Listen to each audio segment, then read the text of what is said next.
여전히 법무부 장관은 추미애 장관이고 박범계 법무부 장관 후보자 인사청문회도 2주 뒤쯤 예정이 돼 있습니다.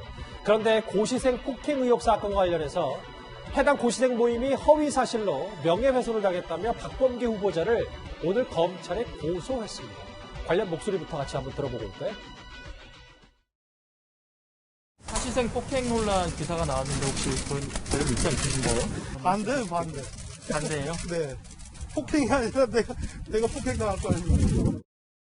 한 애를 들지도 못했어요. 왜 처음부터 이렇게 멱살을 확 잡으니까 형 무릎 꿇고 있고 보다가는 뒤에서 오더니 이렇게 핸드폰 꺼내면서 개인적인 뭐 일반인 거 아시죠? 하면서 박범계 형이 야 얘네 다 찍어 막 그러는 거예요. 얼굴. 자꾸 얘네 얼굴 다 찍으라고. 얘네 개인적으로 이런 되면 이제 박범계가 니네 배우가 누구냐고. 제가 직접? 여기도 안 되나요? 제가 의원한테도 문자도 보냈고 다시 강조드립니다만 저 내용은 고시생들의 일단 주장입니다. 오늘 고시생 모임의 대표의 목소리도 한번 연이어 들어보겠습니다. 폭행보다 더 심각한 것은 자신이 폭행 당할 뻔했다는 새빨간 거짓말이다. 저희 고시생들이 법적 투쟁까지 나서게 된 것은 박 후보자의 거짓말 때문이다. 폭행에 대한 사과는커녕 순수하게 공부만 했던 고시생들을 국회의원을 폭행하려 한 범죄 집단으로 매도하고 두 명을 씌우려 하는 것은 인간으로서 할 수 없는 짓이다. 저희들은 법적 투쟁을 통해서라도 진실을 밝히고 박 후보자를 진실의 심판대에 세우겠다. 현직 법무부 장관과 그리고 새롭게 법무부 장관이 될지도 모르는 이 두 인물이 공교롭게도 같은 날 고시생 모임에게 고발을 당했는데요. 최 교수님, 특히 박범계 후보자 같은 경우는 이 당사자니까 고소건인 거잖아요. 그렇죠. 이게 이제 2016년 11월 23일 날 밤에 있었던 사건이에요. 박범계 의원이 그 당시 영등포구에 있는 한 오피스텔에 머물고 있었는데 아마 밤에 이제 고시를 준비하고 있던 분들, 이분들이 아마 사법고시가 이제 폐지되는 상황 아니었습니까? 그거 존치하게 해달라고 항의하면서 피켓을 들고 아마 시위를 했던 것 같아요. 그 과정에서 이제 충돌이 있었다고 지금 주장을 하고 있고, 박범계 의원은 자기는 도리어 맞을 뻔했지 폭행을 한 적이 없다고 얘기를 하고 있는 상황입니다. 그래서 지금 상황에서는 양쪽 의견이 첨예하게 대립되고 있기 때문에 어느 의견이 맞다라고 단정적으로 얘기할 수 있는 상황은 아닌 것 같고요.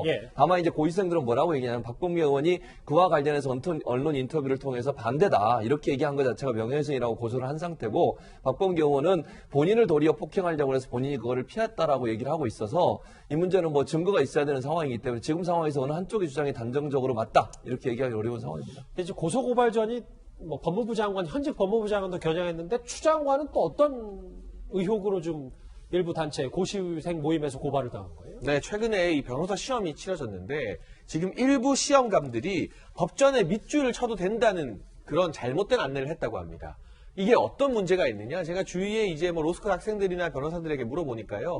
법전에 밑줄을 치게 되면 이 법조항을 찾는데 굉장히 유리하다는 거죠. 밑줄 쳐놓은 걸 빨리 찾으면 되니까. 이게 변호사 시험 합격률에 상당히 많은 영향을 끼치는데, 법무부 측에서는 이번에 코로나 때문에 법전을 옛날에는 오늘 쓴 법전을 회수해서 다른 법전을 돌려줬는데 이제는 개인당 한 법전만 쓰게 하기 때문에 밑줄 쳐도 상관없다고 밝혔습니다만, 다른 시험 감독관들은 5일날 바로 이 안내를 안 해줬다는 거죠.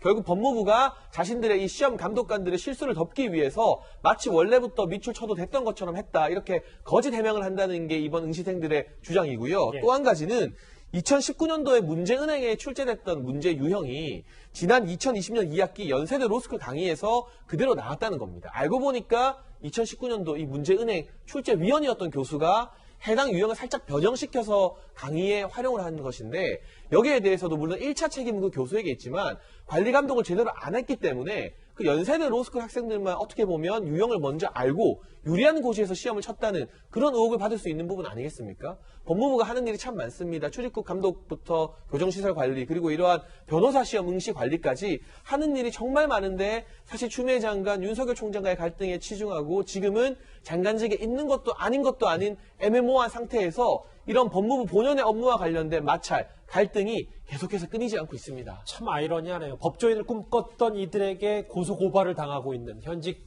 법무부 장관과 법무부 장관 후보자에게 저희가 한번 차례로 핵심 내용 짚어봤습니다. 이 소식 여기까지고요. 다음 주제, 어제부터 오늘까지 정치권에서 좀 뜨거웠던 이슈가 아닐까 싶습니다. 다음 주제 바로 만나봅니다.